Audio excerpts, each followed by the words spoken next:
kalau suka ikut campur urusan orang, itu nanti takdirnya seperti tauge. Tahu tauge, Pras? Tahu dong, sayur. Iya, itu dia kan selalu ikut campur. Gado-gado. ya. Pecel Ada.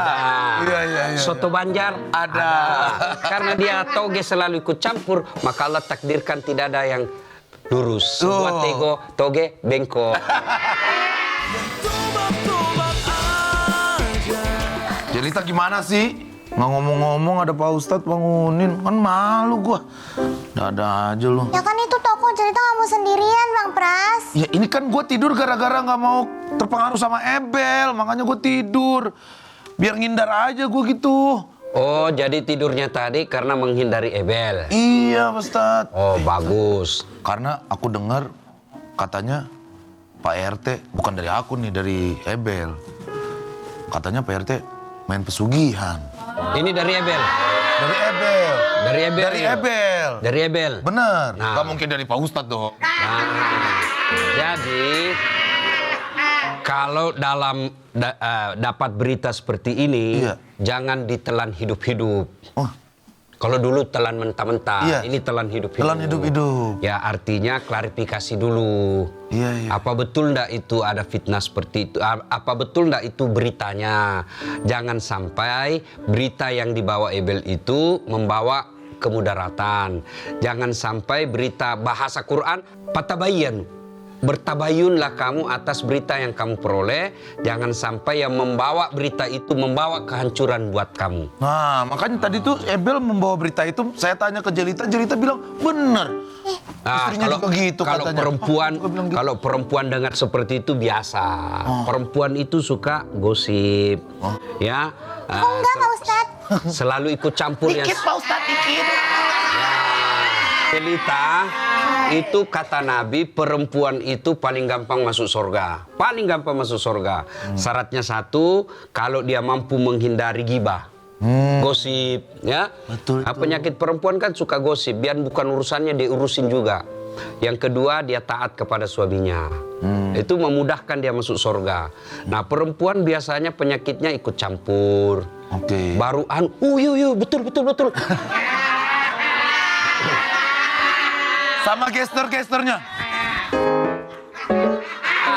Pras, ada juga tuh perempuan, dia enggak ngomong, tapi mulutnya apa? Apa-apaan? Ya kan? Suka ikut campur. Iya. Mbak Jelita, kalau suka ikut campur urusan orang, itu nanti takdirnya seperti tauge. Tahu tauge, Pras? Tahu dong, sayur. Iya, itu dia kan selalu ikut campur. Gado-gado. Ya. Pecel Ada. Iya. Soto Banjar Ada. Karena dia toge selalu ikut campur, maka Allah takdirkan tidak ada yang lurus. Buat tego, toge, bengkok. Jadi kalau ada yang kau lihat ngobrol-ngobrol gosip di kantor ronda seperti ini atau warung, pagi-pagi toge nih. Nah, itu dalam Al-Quran, surah Al-Hujurat ayat 12, itu dijelaskan, diibaratkan, dikiaskan, dicontohkan, dianalogikan, orang yang suka menceritakan kejelekan orang, itu diibaratkan. Jadi suatu ketika Rasulullah Isra dan Mi'raj, ya, lalu Nabi melihat ada manusia perempuan yang kukunya terbuat dari tembaga api neraka. Lalu dia cakar-cakar mukanya. Sakit, tapi dia cakar. Sakit, tapi dia cakar pula. Lalu dia makan bangkai orang mati di depannya. Bangkai orang mati dia makan. Nabi tentu bertanya kepada Jibril. Ya Jibril, siapa manusia itu? Bodoh betul. Dia tahu sakit, tapi dia cakar. Dia tahu bangkai, tapi dia makan. Siapa dia Jibril? Jibril menjawab, ya Muhammad, itulah umatmu yang suka menceritakan kejelekan sesamanya muslim. Nah, lalu dalam Quran Al-Hujurat itu dijelaskan, ayuhibbu ahadukum, sukakah kamu memakan bangkai sesamamu manusia? Tidak ada alasan untuk menceritakan kejelekan orang. Kalau dia benar, itulah gibah. Kalau salah, namanya fitnah. Satu-satunya yang boleh kita cerita kejelekan orang, kalau bukan maksud menghina, tapi menjelaskan identitasnya. Oke. Kalau dengerin orang kayak gitu, kita astagfirullah, Ya. Tapi kita tuh tetap nyari tahu terus kepo. Itu gimana? Astagfirullahaladzim. Terus gimana?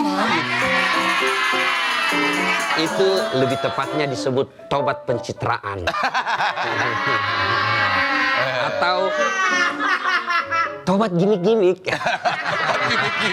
Ya, tidak boleh. Istighfar harus disertai dengan penyesalan, ya. Nah, jangan sampai astagfirullah. Terus gimana lagi lanjutnya? Nah, itu nggak bisa. Emang Jadi bener dia kayak gitu, tahu? jadi- Astagfirullahaladzim. bagaimana kalau dia tidak menggibah, dia tidak menceritakan, Ya. tapi dia mendengarnya. Dia mendengar dan khusyuk mendengarnya. Jadi dia akan mendapat bagian sedikit-sedikit. Ya. Kalau dia mau dapat pahala, Ya. ucapkan na'udzubillah min zalik. Na'udzubillah min zalik. Bukan na'udzubillah min zalik. Alhamdulillah. Kita berlindung kepada Allah dari keburukan seperti itu. Jadi kalau jelita, Pras, katanya Pak RT pesugihan. Astagfirullahaladzim. Nah, jadi kalau mau baik, sudahlah. Ya rezekinya dia, kita berdoa. Mudah-mudahan rezeki kita seperti rezekinya Pak RT. Itu yang disebut kebaikan orang tertular kepada kebaikan kita. Jangan justru kebaikan orang dapat rezeki, kita dapat dosa. Yang selalu kita baca di medsos, Ya. tetangga yang beli kulkas, dia yang kedinginan. Sering banget itu. Ya kan? Gitu ya. Ustaz, tapi nih ya kayak enggak kok, biasanya cewek kayak enggak kok, ini bukan gibah ya, inget ini cuma sharing informasi. Ya, Sama aja. Itu yang disebut. Bahasanya aja yang beda. Itu yang disebut casingnya baik, tapi isinya jahat. Nah. Berusaha memperbaiki bujukan-bujukan, ya mempercantik dosa. Nabi Adam alaihissalam gagal digoda sama iblis. Iblis, ya kan? Kata iblis kan begini, dam. Adam. Iya, dam. Dam. Dam. Apa iblis? Itu bahasa sekarang, tapi dalam kitab enggak. Iya. Ini bahasa kamera. Iya. Ya. Dam. Apa iblis? Kamu tahu enggak kenapa kau dilarang? Ya tidak, pokoknya tidak tahu. Enggak mau saya, pokoknya haram. Gagal. Goda si Adam. Dia datang kepada Siti Hawa.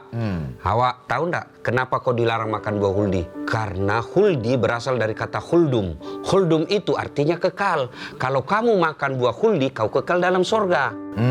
Allah tidak mau kau kekal dalam sorga.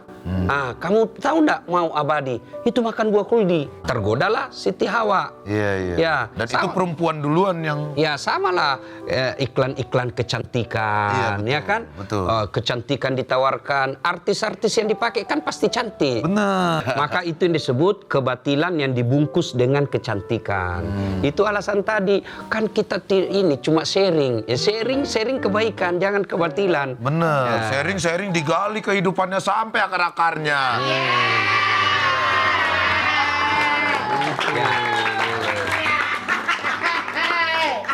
Kenapa, Bel?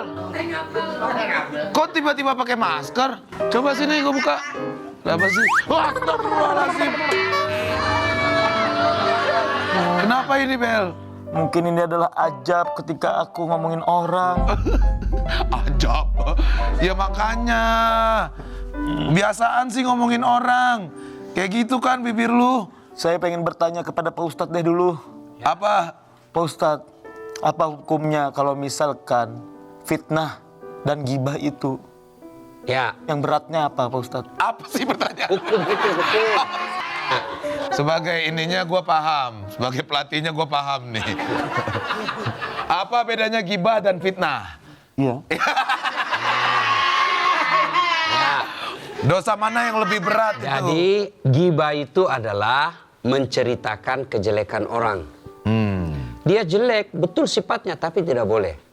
Ya, ada beberapa kriteria yang dibolehkan untuk cerita kejelekan. Tadi itu menegaskan identitasnya. Yang kedua, penegakan hukum. Oke. Hanya jaksa, polisi, hakim, Ya. KPK. Ya. Nah, itu dia berhak. Oke. Tujuannya bukan mempermalukan, tapi tujuannya adalah supaya si pelaku mendapat hukuman setimpal, ya, sesuai dengan kadar pelanggarannya. Yang kedua, agar menjadi pelajaran untuk tidak dicontoh. Nah itu. Kalau tidak lain dari profesi itu, menceritakan kejelekan orang itu, maka dia dosa. Haram hukumnya. Itu haram hukum. Haram. Nah itu gibah. Kalau fitnah, sesuatu yang tidak betul kita cerita. Sesuatu yang tidak benar kita ceritakan. Nah itu sudah namanya fitnah. Fitnah ini selain hukum agama ada hukum dunia. Hukum dunia, hukum pidana. Misalnya saya merasa difitnah.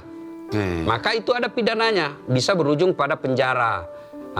Pidana itu seperti pasal-pasal pencemaran nama baik, ya itu masuk hukum dunia. Nah belum lagi hukum akhirat. Kalau hukum akhirat, orang yang menceritakan kejelekan pasti hukumannya masuk neraka.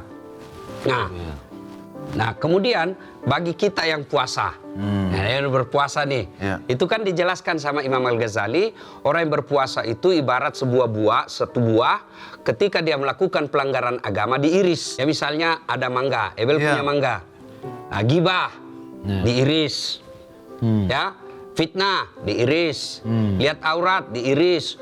Jadi dari sahur sampai buka cerita jelek semua, update status semua fitnah, update status semua gibah, tek habis. Daging mangganya habis, tinggal apa? Batunya, Bijinya. bijinya. Paham nggak? Paham. Ya. Makanya jangan suka gibah-gibah begini kan mulut lu. Ini bibir atau capek sih, Bel?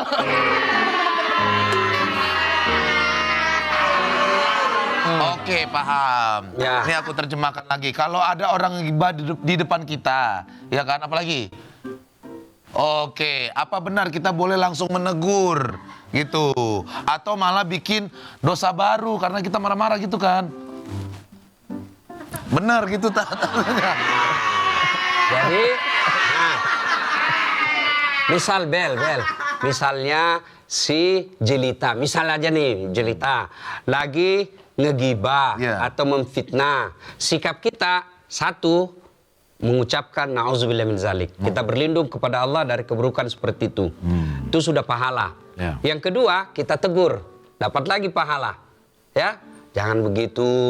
Itu belum tentu benar. Ya, kalaupun benar itu kan namanya gibah. Kalau salah jatuh-jatuhnya namanya fitnah.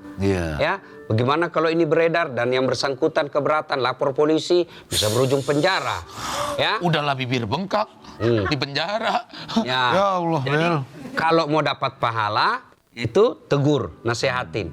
Kalau misalnya dia adalah bos, pimpinan, malah kita bisa dipecat, diam aja, apa boleh buat, kita tidak bisa. Kan kata Nabi, kalau kamu melihat kebatilan, maka satu, cegahlah dengan tanganmu. Tangan ini adalah simbol kekuasaan.